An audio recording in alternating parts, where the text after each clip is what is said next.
In the year 2142, humanity had breached the confines of its cradle, Earth, reaching outward into the stars with hands wrought of iron and dreams of immortality.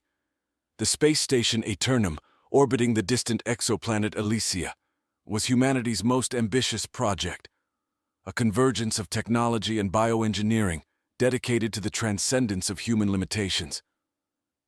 Dr. Elias Muro, a brilliant bioengineer, stood in his laboratory aboard Aeternum, examining the data on the newest specimen, a young woman named Ava.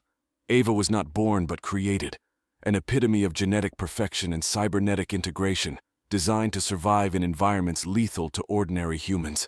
Her skin shimmered with a faint bioluminescence, the result of synthetic chloroplasts that could convert Elysia's weak sunlight into energy. Elias turned to the holographic displays, fingers dancing over luminescent controls, adjusting parameters as he monitored Ava's biometric readings. His colleague, Dr. Lara Quint, joined him, her gaze fixated on Ava's serene expression. Her vitals are stable, and the photosynthetic cells are more efficient than in previous iterations. She could be the key to adapting human life to Elysia, Lara commented, adjusting her spectacles. Elias nodded, his eyes never leaving Ava. She represents a new dawn, Lara, a bridge between human and the vastness of space, but we must proceed with caution. The integration of such advanced cybernetics with human biology is still largely experimental. In the background, automated systems hummed and blinked, their processes synchronized to ensure Ava's life support was optimal. The chamber was filled with the scent of sterility and the faint floral notes emitted by Ava's skin, a byproduct of her unique physiology. As Ava lay in the observation pod, a cluster of delicate flowers sprouted along her collarbone, a visible sign of her unique symbiosis with the alien flora integrated into her genetic code. These flowers were not just aesthetic, but part of her life support system, filtering and adapting her physiology to the alien environment.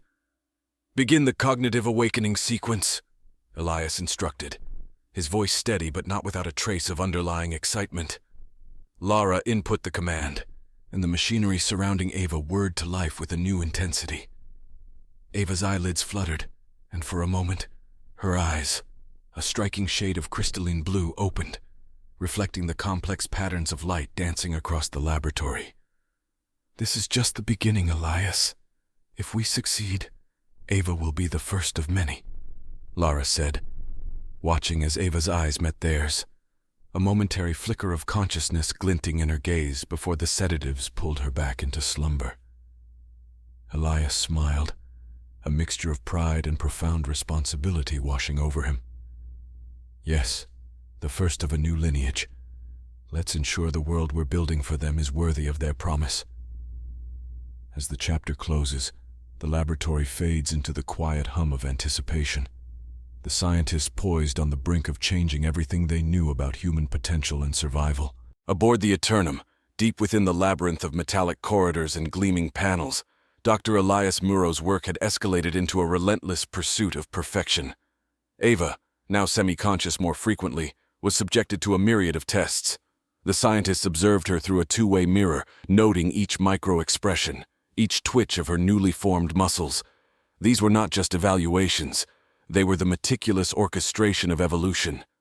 Elias watched as Ava manipulated objects with her delicate, yet unimaginably strong fingers, tools and interfaces designed for interaction with the station's AI. The AI, an entity known as Cerberus, was programmed to teach and challenge her, adapting its lessons to the speed of her learning. "Her cognitive responses are off the charts," Elias muttered, glancing at the streams of data flashing on the monitor. "She's learning, adapting in ways we couldn't have predicted." Lara, standing beside him, nodded. "It's the neural enhancers. They're integrating with her biological brain far more seamlessly than in previous subjects. But Elias, are we pushing her too hard, too fast?" Elias considered this, his gaze never wavering from Ava. "It's necessary. Every day we delay, Elysia's ecosystem evolves. We need her ready to face any challenges that might arise." The test for the day involved a complex simulation of Elysia's surface, a holographic environment that mimicked its unpredictable weather patterns and alien terrain. Ava navigated this world with a grace that belied her engineered origins, her movements synchronized with the shifting holography. Meanwhile, in a secluded module, another facet of the project unfolded. Dr. Hideo Tanaka, a geneticist, was developing a counterpart to Ava, a male subject who could complement her capabilities. Like Ava, he was engineered for adaptability and survival, but with an emphasis on physical resilience. Hideo's workspace was stark, illuminated by the soft glow of bioluminescent algae that lined his laboratory. The subject, codenamed Kane, was progressing, but his awakening was yet to be attempted. Hideo often found himself pausing to watch Ava through the live feed, his scientific curiosity tinged with a hint of envy at her rapid development. Back in the main lab, as Ava's session concluded, she paused, her gaze lingering on a patch of simulated Elysian flora. She reached out, her hand hovering over the colorful projections. The sensors detected a spike in her emotional response, a sign of nascent curiosity or perhaps an echo of something deeper, something instinctual. "We're witnessing the emergence of new, complex emotional responses," Lara whispered, almost in awe. Elias nodded, his mind racing with the implications.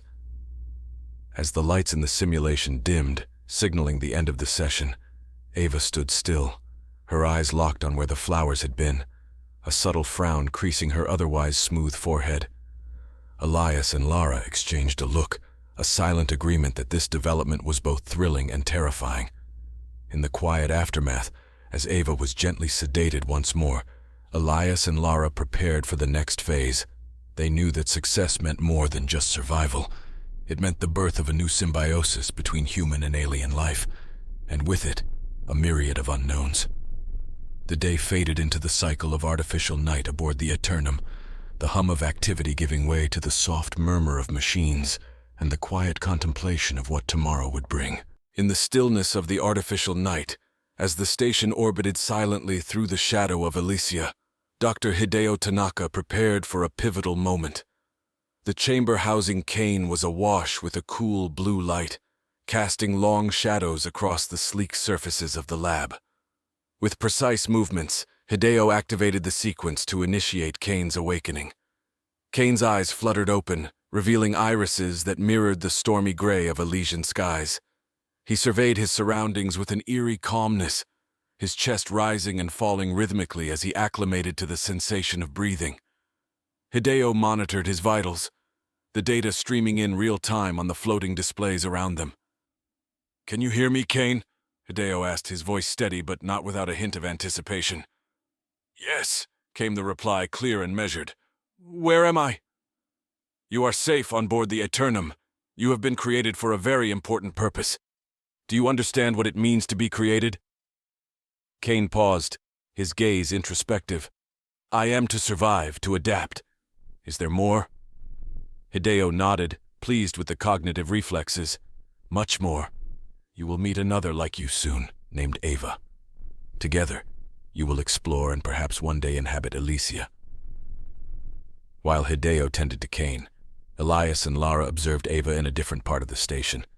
They introduced more complex simulations, environments designed to test her decision-making and emotional resilience.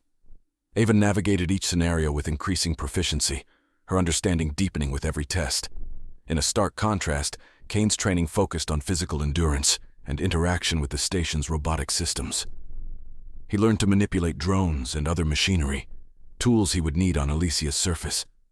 His progress was rapid, a testament to the enhancements woven into his very genes. As days melded into one another, the anticipation of their meeting grew. Elias and Lara planned it meticulously, aware that the interaction could define the future of their project. They decided on a neutral space within the station, a room filled with representations of Elysian flora and fauna, creating a slice of the planet they orbited. Finally, the moment arrived. Ava entered the room, her expression one of cautious curiosity. Moments later, Kane stepped through the opposite door. Their eyes met, and an unspoken understanding passed between them. They were kin, not by birth, but by design, bound by the same synthetic thread of destiny. Their first conversation was tentative, filled with explorations of their own experiences and existence. Ava spoke of the simulations, her voice tinged with wonder at the beauty she had seen in artificial recreations of Elysia. Kane listened intently, his responses thoughtful. I have not seen these things, but I understand the mechanics, the structures. Maybe together we can see the real thing. Elias and Lara watched from behind their screens, noting every interaction. The potential for emotional bonds seemed promising, their chemistry a blend of curiosity and mutual recognition of their shared purpose. As the meeting concluded, Ava and Kane stood together, looking out through a large viewport at the swirling clouds of Elysia below.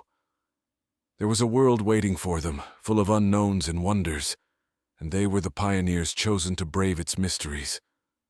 In their shared gaze, a new chapter of human exploration was poised to begin, driven not by the mere survival of individuals, but by the collective destiny of a new kind of humanity.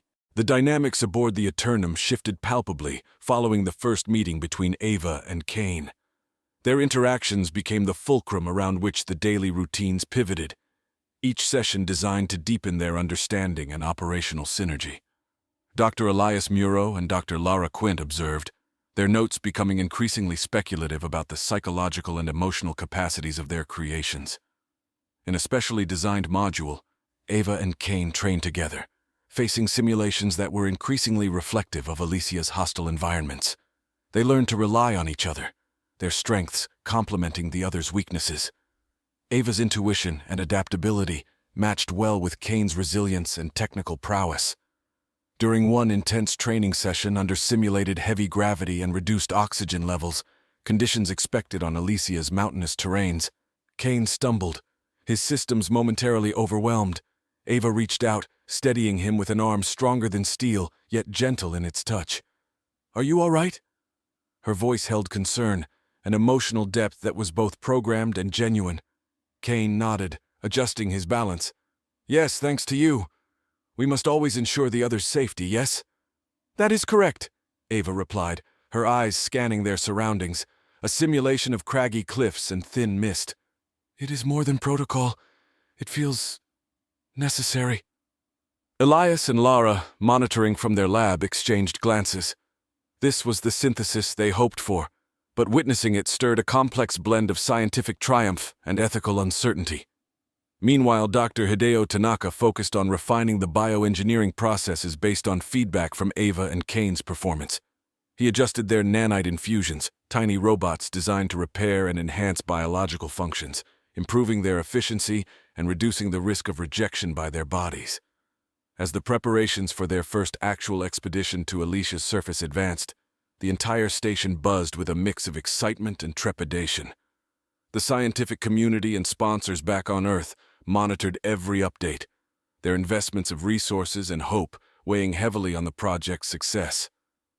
One evening, as Elysia's giant pale sun dipped below the horizon of the planet, casting long shadows through the viewport, Ava and Kane stood watching the sunset.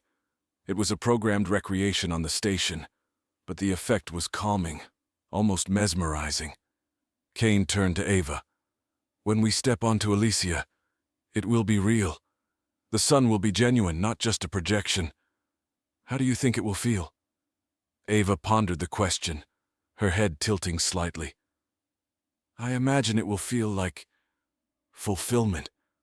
Not just of our purpose, but of a promise we made not in words, but in our creation. Their conversation drifted to what dreams might feel like, if they were capable of such a human experience.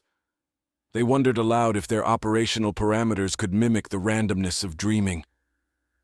The night before their mission, Elias came to them. His usual composed demeanor was tinged with something else, an uncharacteristic nervousness. You both represent what humanity could become. Remember, whatever happens, your well-being is paramount. You are not just tools, you are pioneers. Ava responded with a nod, her voice steady. We understand, Dr. Muro. We are ready. Kane stood beside her, his expression one of determined calm. We will not disappoint. Their words were a comfort, but Elias walked away with a heavy heart. They were his responsibility, and no matter the outcomes of tomorrow's descent, the weight of their fate would always rest upon his shoulders. As the station drifted into the cycle of artificial night, the two figures in the training module looked less like constructs and more like the harbingers of a new era for all of humankind.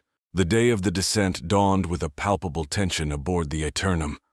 The entire crew, though seasoned in the rigors of space operations, seemed to hold their breath as preparations for Ava and Kane's expedition were finalized.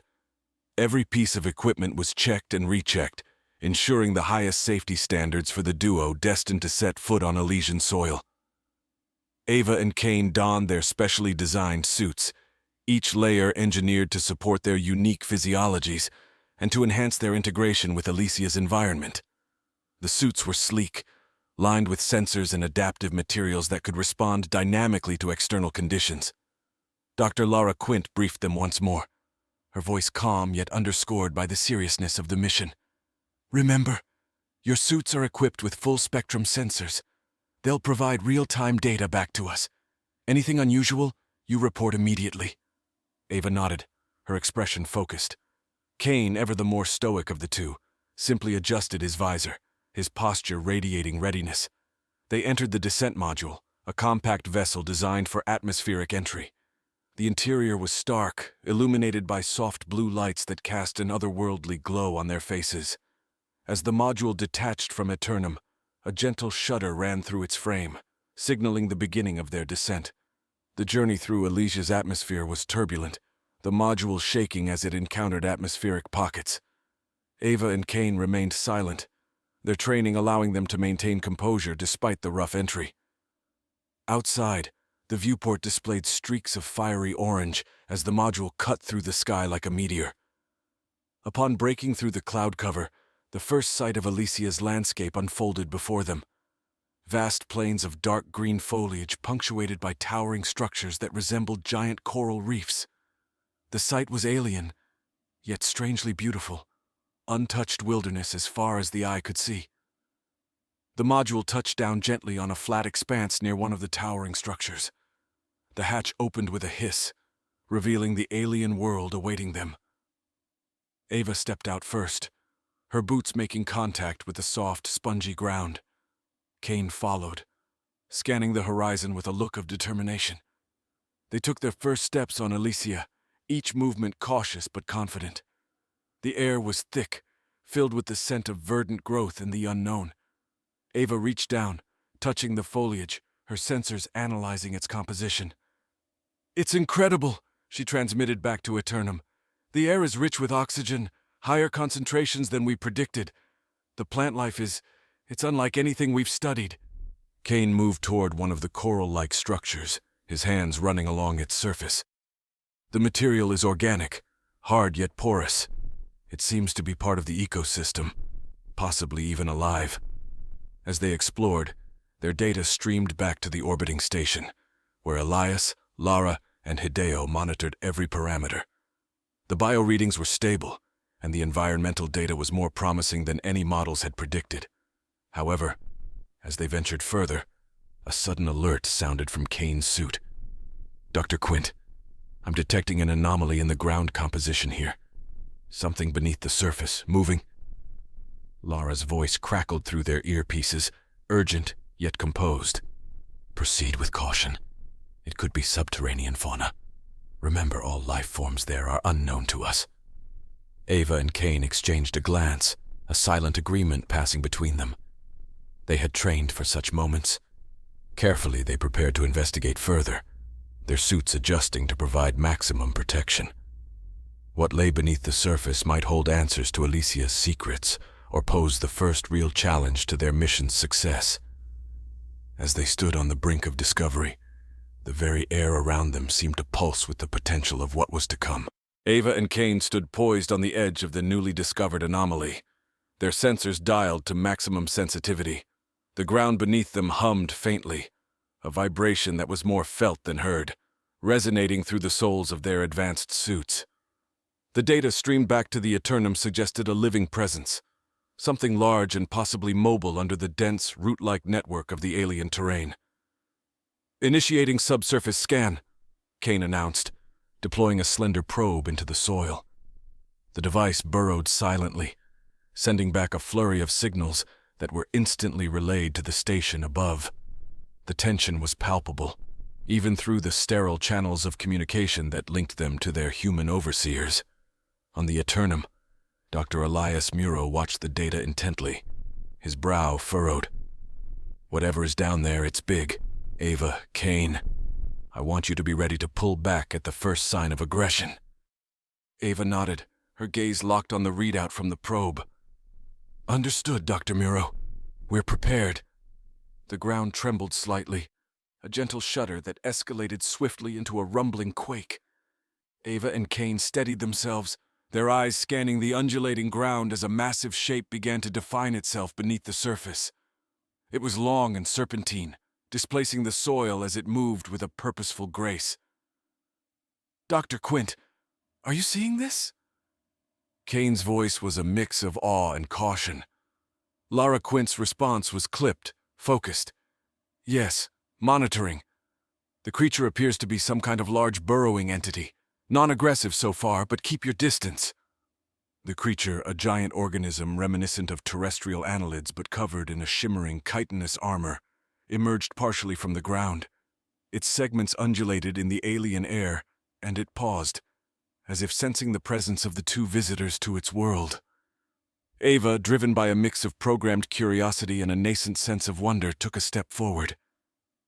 It's beautiful, she transmitted, her voice filled with a human-like wonder that surprised even herself.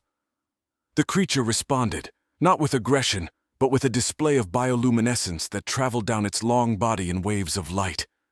It was a communication, a greeting, an acknowledgement of Ava and Kane's presence. Kane, ever the protector, remained cautious but intrigued. It seems to be intelligent, or at least capable of some form of communication. Perhaps we can learn from it. As they interacted with the creature, Elias and Lara debated the implications. This could redefine our understanding of Elysian life, Elias mused, his mind racing with the possibilities. Imagine what we could learn from it. The encounter continued, with Ava and Kane slowly circling the creature, which in turn mirrored their movements in a slow, deliberate dance of alien interaction.